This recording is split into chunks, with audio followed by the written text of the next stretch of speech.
Bonjour à tous, aujourd'hui nous allons voir comment repiquer des plants de salade d'automne en pot.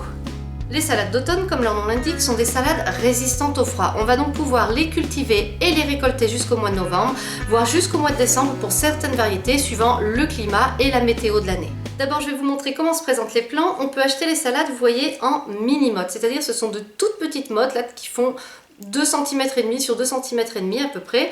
Là, je les ai achetés par douzaine, vous voyez, j'en ai une douzaine, donc je vais avoir de quoi remplir plusieurs jardinières et plusieurs pots. Donc ces plants-là au balcon, c'est pas mal parce qu'au lieu de s'embêter à faire un semis pendant l'été, on reste tranquille et on achète ces petits plants au moment de les rempoter. Alors ces plants-là sont pas mal, par contre, ils se dessèchent très vite parce qu'ils sont tout petits, il y a très peu de substrat. Donc si vous les achetez mais que vous n'avez pas le temps de les rempoter le jour même, stockez-les sur votre balcon et vérifiez tous les jours s'ils n'ont pas besoin d'eau. Ajoutez un petit peu d'eau dès que ça commence à sécher parce que sinon vos petits plants de salade ils vont pas tarder à crever. En ce qui concerne la variété, le choix est vaste, donc sélectionnez une variété qui va vous plaire au niveau du goût. Regardez éventuellement la résistance au froid suivant là où vous habitez, ça peut être intéressant de voir si la salade est très rustique ou un petit peu moins rustique. Et puis surtout, choisissez vous-même en fonction de ce qui vous plaît. Dans quel type de contenant est-ce qu'on va rempoter notre salade? Alors, vous pouvez faire ça en pot ou en jardinière. Côté profondeur, la salade n'est pas très exigeante. À partir de 15 cm, ça lui convient très bien. Par contre, c'est au niveau de l'espacement les unes par rapport aux autres que les salades vont avoir besoin de plus de place. Donc, dans un pot comme ceci, plantez une seule salade. Et dans une jardinière comme celle-là, contentez-vous de planter 2 salades si vous voulez qu'elles aient la place de s'étaler. Alors, je sais, au départ, le plan, il a l'air tout petit par rapport à la jardinière, donc on a envie d'en mettre 3 voire 4. Mais la salade, en se développant, elle va s'élargir, donc il faut prévoir assez de place pour qu'elle puisse pousser correctement. Un dernier mot sur les contenants, votre salade poussera très bien dans un petit pot comme ça pourvu qu'il ait 15 cm minimum de profondeur. Par contre, évidemment, avec un pot un petit peu plus grand, votre salade aura plus de place pour se développer et donc vous aurez des chances qu'elle soit plus belle.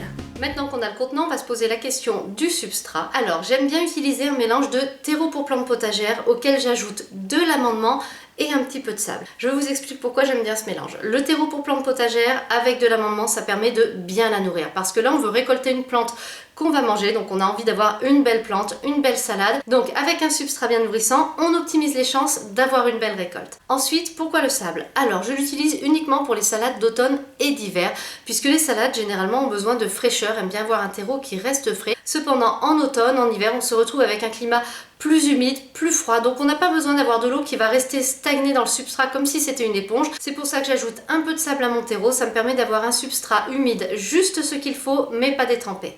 Je crois bien qu'on a fait le tour de la théorie, donc maintenant c'est parti pour le rempotage. Pour commencer, vous pouvez mettre à tremper vos mini-mottes pour qu'elles soient bien humides, ça va faciliter leur reprise. Ensuite, on va s'assurer que notre pot est bien percé et on va verser au fond une couche de drainage, c'est-à-dire des billes d'argile ou du gravier, quelque chose qui va permettre à la terre de ne pas atteindre le fond du pot. Une fois que la couche de drainage est faite, on remplit le pot avec notre substrat composé donc dans l'idéal de terreau pour plantes potagères, d'amendement organique et d'un petit peu de sable. On remplit le pot jusqu'en haut et on tasse bien le substrat et ensuite on va pouvoir faire un trou pour placer notre mini-motte. Alors un conseil impératif absolu avec les salades, ne faites pas le trou aussi profond que la mini-motte puisqu'il ne faut surtout pas enterrer le collet des salades, sinon c'est la pourriture assurée. Là vous voyez, on est pas mal. Pour terminer, on vient arroser. Après le rempotage, si votre plant est un petit peu couché comme le mien, ne vous inquiétez pas, il va se redresser dans les jours qui suivent. Je vais terminer de rempoter mes 12 mini-mottes. Je vous retrouve au sujet des salades dans quelques semaines quand elles auront grandi. On verra comment s'en occuper, comment les cultiver en pot. Cette vidéo est maintenant terminée, j'espère qu'elle vous a plu. Si vous avez des remarques, des questions, n'hésitez pas à les poster en commentaire. Merci et à bientôt pour une nouvelle vidéo.